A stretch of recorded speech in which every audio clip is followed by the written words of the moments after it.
there's three prongs to how we operate. One is tribalism. The other two are, I'm having a little trouble with this, sexism, and the other is hierarchy.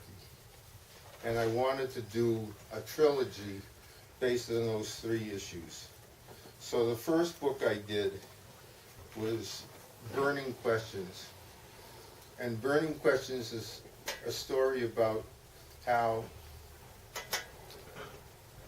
a young fellow dies, he's shot, and the family doesn't want to accept that, but they want to pin it on somebody to avoid the truth of what it all means. And so they pin it on his poor girlfriend. So this is a story about class warfare in a small New England town in the context of a noir mystery thriller. The next one I did was A Shot in the Arm. This is a story about race.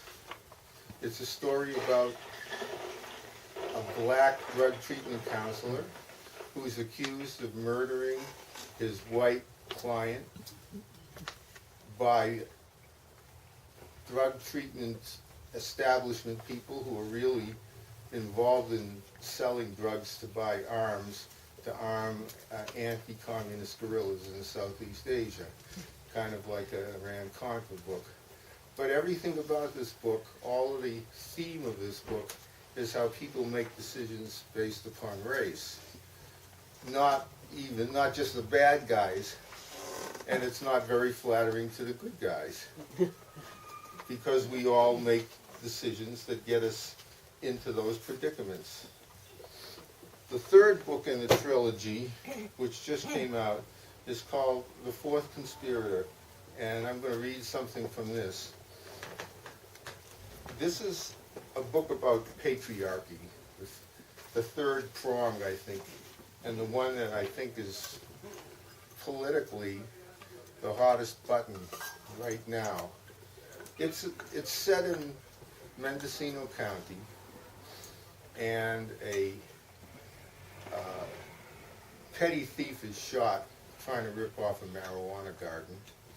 The country lawyer takes his case. Meanwhile, his wife, who's a PR executive at a local winery, is asked by her aunt, who owns the winery, to mediate a inheritance dispute. The aunt is dying. To mediate an inheritance dispute between her two cousins, one's male and one's female, and no good deed goes unpunished. She does mediate the inheritance dispute, and in those two events, they both fall within the target of the fourth conspirator. So both of their lives are at risk. And I'm going to read a piece where Christina,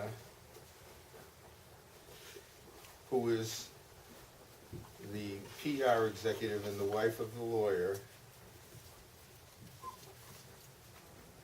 is talking to her female cousin about the issue of inheriting this winery, because the female cousin was cut out of operating the winery by the patriarchal Portuguese family that owned the winery. And so Christina is trying to find out what's going on.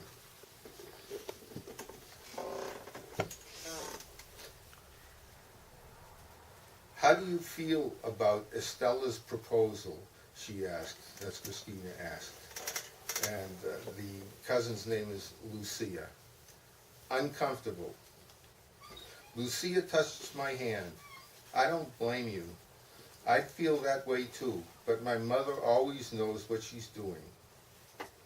I was surprised by her intimacy.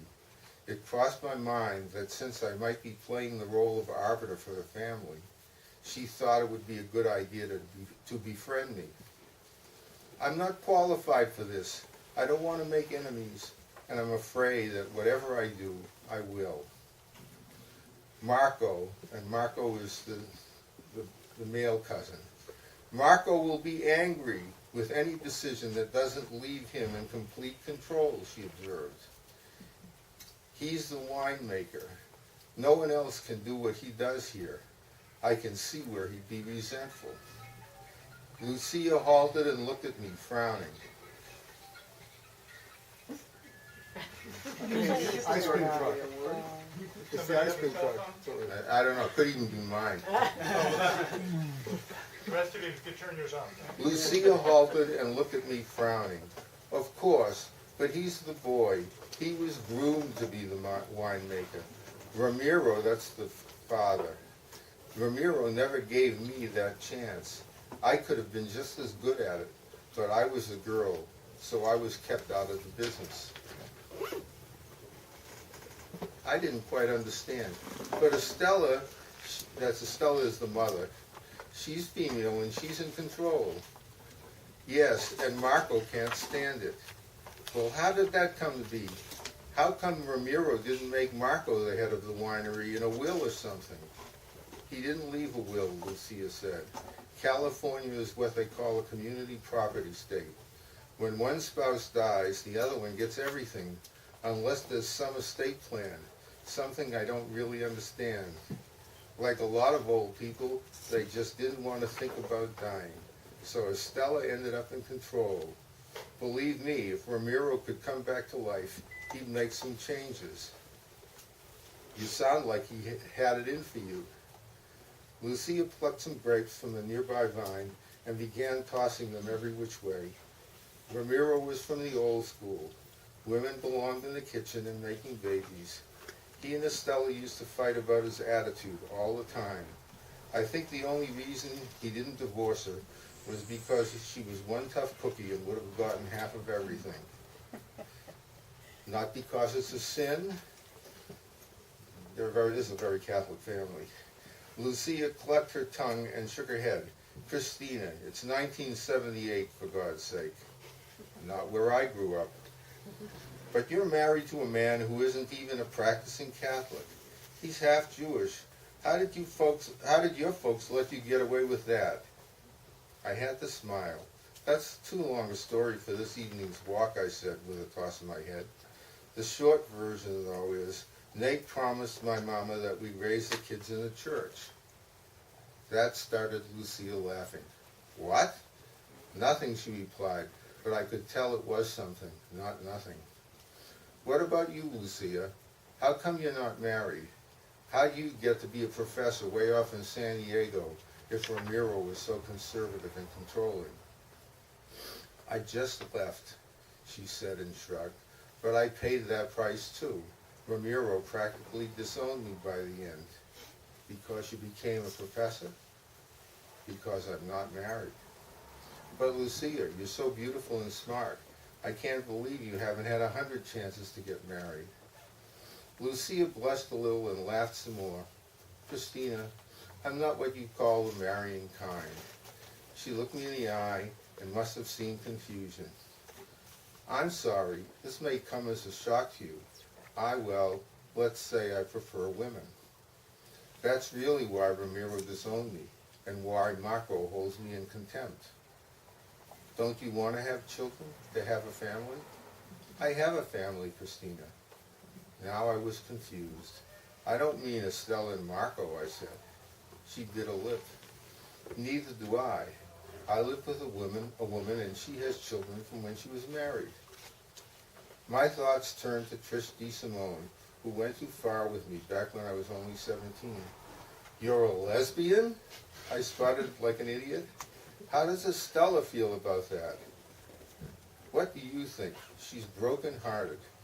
She always envisioned me married to a Prince Charming and with kids of my own.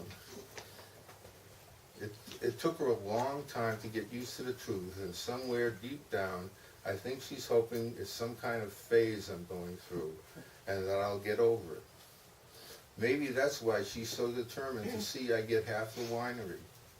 She feels guilty that there was something about the way she and Daddy raised me that caused me to act out. Lucia shrugged. She hasn't gotten to the point yet that she understands she has nothing to do with the way I feel about women. And to tell you the truth, the church hasn't helped. The priests tell her she should be praying for me to see the light. I can only imagine the pain she feels when they play on her guilt and tell her that if I don't mend my ways, I'll burn in hell.